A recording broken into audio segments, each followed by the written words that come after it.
సార్వత్రిక ఎన్నికల్లో వైఎస్ఆర్సీపీ కేవలం 11 సీట్లకు మాత్రమే పరిమితమైంది. ఎన్నికల ఫలితాల తర్వాత వైఎస్ఆర్సీపీ నుంచి ముఖ్య నేతలు బయటకు వెళ్తున్నారు. ఏకంగా ఎంపీలు, ఎమ్మెల్సీలు, మాజీ ఎమ్మెల్యేలు, మాజీ మంత్రులు, మరికొందరు నేతలు పార్టీని వీడారు. 9 నెలలైనా సరే వైఎస్ఆర్సీపీ నుంచి ఇతర పార్టీల్లోకి వలసలు కొనసాగుతున్నాయి. తాజాగా మర్రి రాజశేఖర్ రెడ్డి వైఎస్ఆర్సీపీ ప్రాథమిక సభ్యత్వానికి, ఎమ్మెల్సీ పదవికి రాజీనామా చేశారు. ఇప్పటికే పోతుల సునీత, బల్లి కళ్యాణ చక్రవర్తి, కర్రి పద్మశ్రీ, జయమంగళ వెంకటరమణ వైఎస్ఆర్సీపీ పార్టీని వీడారు.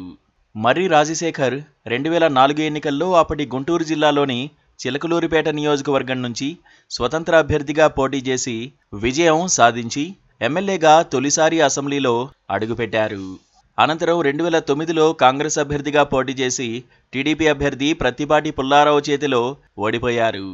అయితే వైఎస్ రాజశేఖర్ రెడ్డి మరణానంతరం 2010లో మర్రి రాజశేఖర్ వైఎస్ఆర్సీపీలో చేరగా 2014లో చిలకలూరుపేట నుంచి వైఎస్ఆర్సీపీ అభ్యర్థిగా పోటీ చేసి మరోసారి టీడీపీ అభ్యర్థి ప్రత్తిపాటి పుల్లారావు చేతిలో ఓటమి పాలయ్యారు.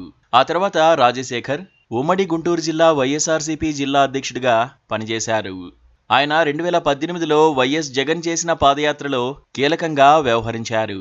2019లో మర్రి రాజశేఖర్కు నిరాశ తప్పలేదు. ఆయనకు చిలకలూరిపేట టికెట్ దక్కలేదు. విడుదల రజనికి టికెట్ ఇవ్వగా గెలిచారు. అయితే మర్రి రాజశేఖర్కు ఎమ్మెల్సీ ఇచ్చి మంత్రిని చేస్తానని స్వయంగా వైఎస్ జగన్ ప్రకటించారు. కానీ ఆ హామీని తర్వాత నెరవేర్చలేదు. చివరికి 2023 మార్చిలో జరిగిన ఎన్నికల్లో ఎమ్మెల్యే కోటాలో వైఎస్ఆర్సీపీ ఎమ్మెల్సీగా అవకాశం దక్కింది. అయితే మంత్రి పదవి మాత్రం దక్కలేదు. కూటమి ప్రభుత్వం అధికారంలోకి వచ్చిన తర్వాత మర్రి రాజశేఖర్ వైఎస్ఆర్సీపీకి రాజీనామా చేస్తారని ప్రచారం జరిగింది. కానీ ఆయన మాత్రం స్పందించలేదు. Please subscribe to KTV Telugu. KTV Telugu. KTV